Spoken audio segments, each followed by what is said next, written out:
त्यसैबाट सबैलाई आशा छ तपाईँहरू ईश्वर कृपाले जाति नै हुनुहुन्छ भनेर है। धन्यवाद छ मेरो भिडियोहरू हेरिदिनु भएकोमा, सपोर्ट गरिदिनु भएकोमा है।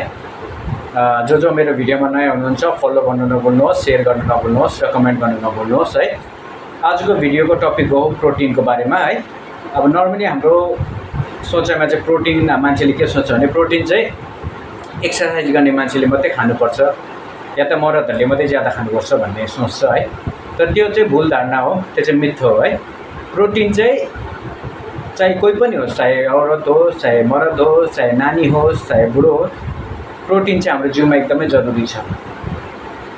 अनि त्यो चाहिँ कति खानुपर्ने, अगर तपाईँहरूको नर्मल लाइफ छ, तपाईँहरू त्यस्तो साह्रो एक्सर्साइजहरू गर्नु हुँदैन, 9 to 5 जब गर्नुहुन्छ या त नर्मल घरमै काम गर्नुहुन्छ, हाउसवाइफहरू हुनुहुन्छ या त घरकै नर्मल कामहरू गर्नुहुन्छ भने चाहिँ तपाईँको लाइफ सिडेन्टरी छ भने चाहिँ 0.68 to 0.80 gram of protein per body weight है चाहिँ खानु पर्यो तपाईँले।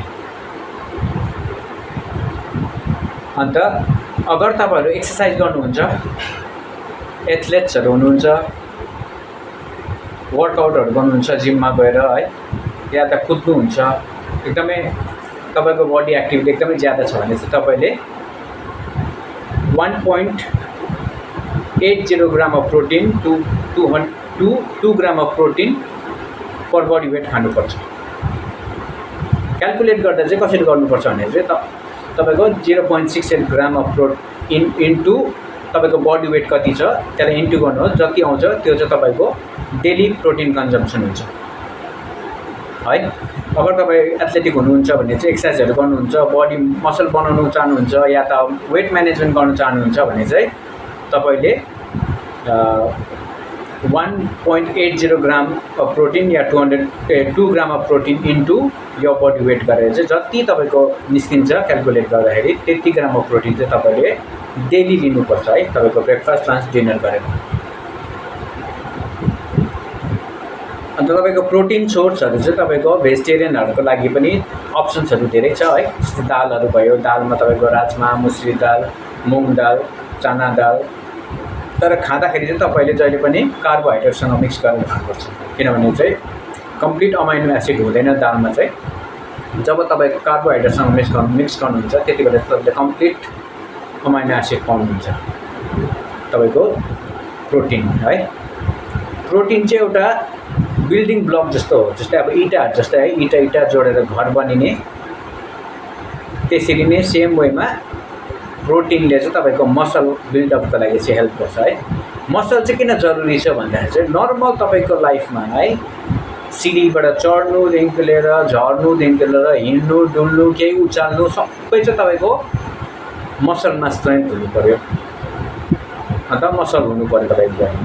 अब तपाईँहरू याद गर्नुहोस्, जो अहिले 50 काटिसक्नु भएको छ, तपाईँहरूलाई हिँडडुल गर्नु, उठ्नु, नर्मल बेसिक है भुइँमा बसेर जुरुकै उठ्नु साह्रो परेको कारण चाहिँ तपाईँको मसल लस भएको कारणले गर्दा हो। यो चाहिँ तपाईँको एक्सर्साइज गरेर र राम्रो प्रोटिन इन्टेक गऱ्यो भने चाहिँ कम्पेन्सेट गरेर चाहिँ तपाईँले यसलाई रिभर्स गर्न सक्नुहुन्छ र बडीमा एनर्जी ल्याउन सक्नुहुन्छ। नन भेजमा त धेरै छ प्रोटिनहरू, जस्तै है प्रोटिन सोर्स अन्डा एकदमै राम्रो सोर्स हो प्रोटिनको, सस्तो पनि हो, राम्रो पनि हो प्रोटिन सोर्सको लागि है। चिकन भयो, बिफ, ल्याम्ब, मटन, पोर्क, थुप्रै छ, फिस है। अन्त खाँदाखेरि चाहिँ तपाईँहरूले कति खाने भनेर कन्फ्युज हुनुहुन्छ भने चाहिँ अब तपाईँहरूलाई क्यालकुलेट गर्नु तपाईँहरूलाई मुस्किल पर्दैछ या त तपाईँहरूले थाहा छैन भने चाहिँ आई पोर्सनिङ गर्नु सक्नुहुन्छ है। तपाईँलाई म एउटा फर्मुला बताउँछु है। तपाईँको हात है, त्यो पाम साइज जत्रो छ है, palm size, thickness of A palm र लेन्थ अफ ए पाम, यत्रो चाहिँ तपाईँले प्रोटिन खानुपर्छ एक टाइममा, एभ्री टाइम है। लन्च, ब्रेकफास्ट, डिनर गरेर चाहिँ लन्च, ब्रेकफास्ट, डिनरमा यो palm size of A protein खानु पऱ्यो। फ्याट चाहिँ तपाईँको थम साइज हुनु पऱ्यो है। अगर तपाईँले नट्सहरू खानुहुँदैछ भने चाहिँ है, ड्राई फ्रुट्स, नट्सहरू, के बदामहरू खानुहुँदैछ, काजु खानुहुँदैछ भने चाहिँ तपाईँको मुठीभित्र हुनु पऱ्यो, 10 देखिको 12वटा थम साइज है अब तपाईँको।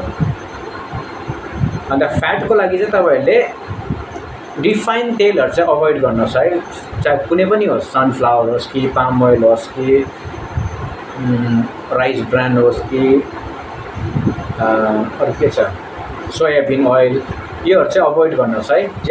कोसिस गर्नु चाहिँ तपाईँले खाने तेलै युज गर्नुहोस् है। मस्टर्ड ओइल युज गर्ने या कोकोनट ओइल युज गर्ने कोसिस गर्नुहोस्। यिनीहरू चाहिँ एकदम राम्रो हो है। तर तपाईँको यो रिफाइन्ड ओइल चाहिँ एकदमै नराम्रो हो तपाईँको लागि चाहिँ हो। फ्राइड कुरोहरू एकदमै कम्ती खाने कोसिस गर्नुहोस् है।